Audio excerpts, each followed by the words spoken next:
C++ video lectures में आपका स्वागत है। दोस्तों, इस लेक्चर में हम क्लासेस एंड ऑब्जेक्ट्स कंटिन्यू करेंगे लास्ट लेक्चर से।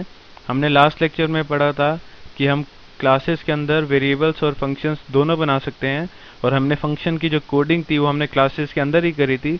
लेकिन इस लेक्चर में हम जो हम फंक्शंस होते हैं हमारे, उनकी कोडिंग हम आउटसाइड द क्लास करेंगे, यानी कि क्लास के अंदर हम सिर्फ डिक्लेरेशन करेंगे फंक्शन की, लेकिन जो क्लास की जो फंक्शन की डेफिनेशन होगी, यानी कि जो फंक्शन की कोडिंग होगी, वो हम क्लास के बाहर करेंगे। तो उसके लिए एक अलग सिंटैक्स होता है। तो मैं आपको जो मेंबर फंक्शन होता है क्लास का, उसकी कोडिंग क्लास के बाहर करने का सिंटैक्स जो होता है वो मैं आपको एक प्रोग्राम की हेल्प से समझा देता हूँ। तो सबसे पहले मैं एक हेडर फाइल इंक्लूड करूँगा, include iostream, include conio.h using name space std, और मैं वो सेम क्लास बनाऊंगा, बस इसमें जो फंक्शन होंगे उनकी कोडिंग मैं आउटसाइड द क्लास करूंगा। int number, float,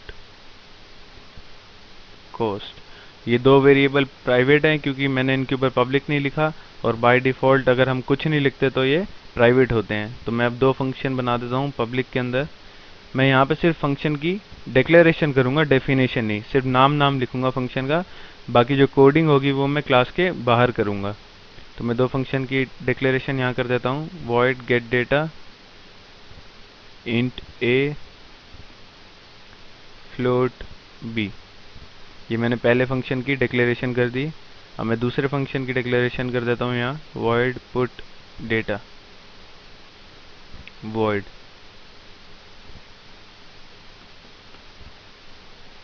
तो दोस्तों, मेरी क्लास जो है वो पूरी हो चुकी है। ये गेट डाटा और पुट डाटा जो हमारा फंक्शन है, ये हमारे पब्लिक के अंदर है, तो हम इसे क्लास के बाहर भी एक्सेस कर सकते हैं।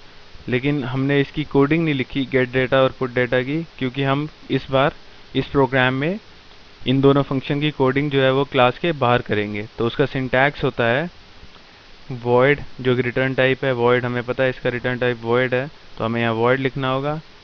क्लास का नाम लिखना होगा जो कि इस केस में आइटम है। उसके बाद दो कोलन, इसको हम स्कोप रेजोल्यूशन ऑपरेटर भी बोलते हैं। तो दो कॉलम लिख देते हैं हम उसके आगे, दो कॉलन लिख देते हैं उसके आगे। उसके बाद फंक्शन का नेम जो कि गेट डेटा है, और आर्ग्यूमेंट्स लिस्ट लोट पी।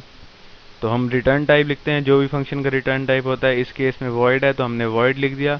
उसके बाद क्लास का नाम जो कि इस केस में आइटम है। उसके बाद दो कोलन या स्कोप रेजोल्यूशन ऑपरेटर। उसके बाद फंक्शन का नाम जो कि गेट डेटा है, और सेम जो आर्ग्यूमेंट्स हैं, जो पैरामीटर्स हैं, वो हमने इसमें लिख दिए। अब हम यहाँ पे कोडिंग लिखेंगे फंक्शन की। Number is equal to a, cost is equal to b। User दो नंबर पास करेगा, पहला नंबर a में स्टोर हो जाएगा, दूसरा b में स्टोर हो जाएगा। तो हम नंबर में पहला नंबर यानी कि a स्टोर करा रहे हैं, और कॉस्ट में दूसरा नंबर यानी कि b स्टोर करा रहे हैं। सिमिलरली मैं दूसरा फंक्शन की कोडिंग भी यहाँ कर देता हूँ, void, क्योंकि इसका रिटर्न टाइप भी void है, और क्लास का नेम इसमें भी आइटम है। फिर स्कोप रेजोल्यूशन ऑपरेटर, और फंक्शन का नाम है पुट डेटा, और इस ब्रैकेट्स के अंदर void। बस इन वैल्यूज़ को प्रिंट करा देता हूँ मैं, cout नंबर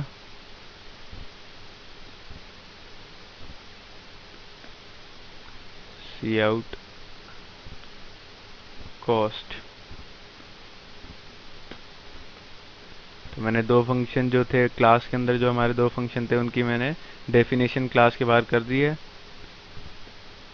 अब मेन फंक्शन बना देता हूँ। सबसे पहले मेरे को क्लास का एक ऑब्जेक्ट बनाना होगा, तो उसका सिंटैक्स होता है हमारा क्लास का नाम जो कि एक आइटम है, और कोई भी ऑब्जेक्ट का नाम दे सकते हैं। सपोज मैं दे रहा हूँ OB1। तो हम इस ऑब्जेक्ट की हेल्प से क्लास के वेरिएबल्स और फंक्शंस को एक्सेस कर सकते हैं।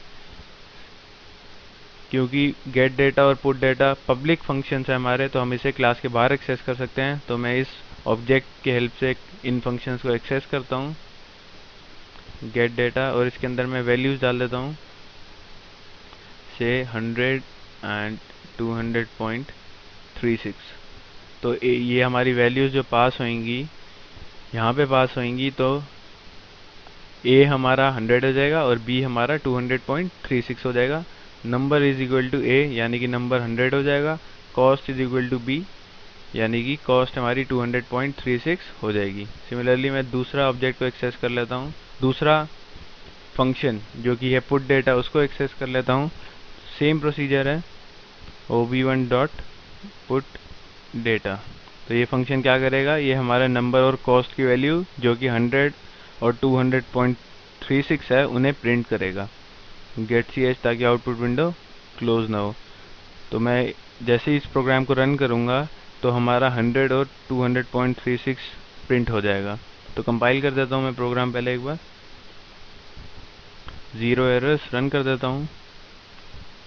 आप अपनी स्क्रीन पे देख सकते हैं 100 और 200.36 प्रिंट हो रहा है। तो दोस्तों आप ये सोच रहे होंगे कि हम फंक्शन को क्लास के बाहर डिफाइन क्यों करते हैं, हम फंक्शन की कोडिंग क्लास के बाहर क्यों करते हैं। सपोज हमारे प्रोग्राम में हमारे एक क्लास के अंदर हमें 10 फंक्शन की ज़रूरत पड़ती है, तो हम अगर 10 फंक्शन की कोडिंग क्लास के अंदर ही कर दें तो क्लास का जो साइज़ होता है वो काफ़ी लेंदी हो जाएगा।